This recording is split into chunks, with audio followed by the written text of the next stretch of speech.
Just started writing again, having so much fun. So yeah, I'm always working on music, always.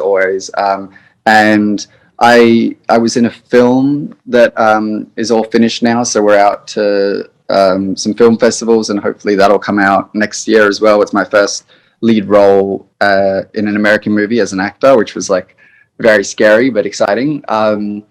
And yeah, there's lots of cool stuff, like stuff that I can't say, but yeah, lots of very cool stuff in a way. With my dad buying like concert DVDs, and those are some of my concert, I guess VHS at the time. Those are some of my earliest memories of like music, full stop. And it was a lot of like big 80s like power bands. You know, like I have a very specific memory of like Toto being some of the first music that I ever heard.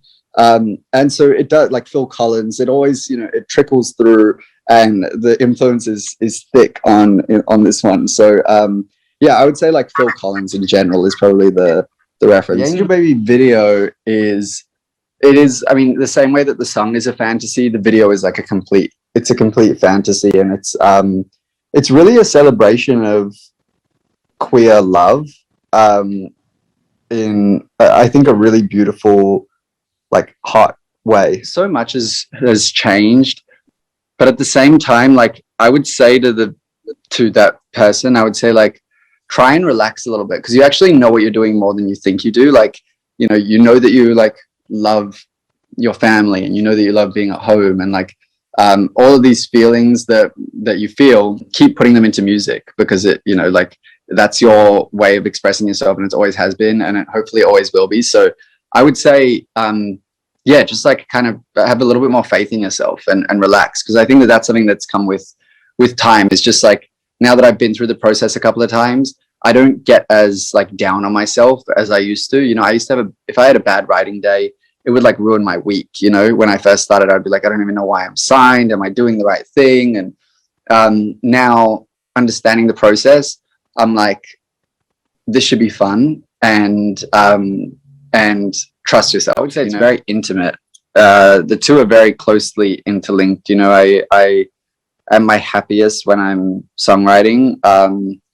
And there's been times where I really felt like I needed songwriting. You know, I think about the song that I put out on my EP last year. It's called Could Cry Just Thinking About You. And it was like, I was having the worst day.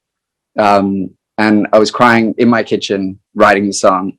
And it just felt like I felt so much better afterwards, because I'd kind of like got this thing off my chest. And it's like, because you can communicate so much with words, but then when you start adding in sonics and chords and you know, just different sounds, it like, you can communicate an actual feeling rather than just trying to kind of explain to someone how you feel. It's almost like you get to really let them into your brain for a second and kind of like show them how you feel. And so it's really nice. A moment where I like was speaking and then I got choked up and I had to like take a second. It's weird. It's like, I have dreamt about doing this my whole life, and then it, you know, all sort of came true, but then it was snatched away, and it almost made me think that like the whole thing was just a dream or a fantasy that I had. And so then when I was doing it again, I remembered, I was like, no, this like is actually happening, you know. And it just was such a nice moment, and to be able to look at people and like actually smile and see them singing back the words, it's like, I miss it so much. I do send the songs to the people that they're about. Oh. So not always, but a lot of the time I do, because sometimes, like I said before, sometimes it's just my most accurate way of communicating a feeling. You know, it's like, there's so much you can say, but then if I send the song and there's like a real feeling there, I feel like it just is I can explain myself better that way. I think it's that I feel like I've sort of figured out how I want to split my time between America and Australia a lot better. So I'm a lot less homesick. You know, I don't like miss my family as much, because I know that I'm going to go see them again soon. So it's like, I think I've kind of struck a better work-life balance, and it's making me really happy. Thanks for joining, and have a good day. It's morning, right?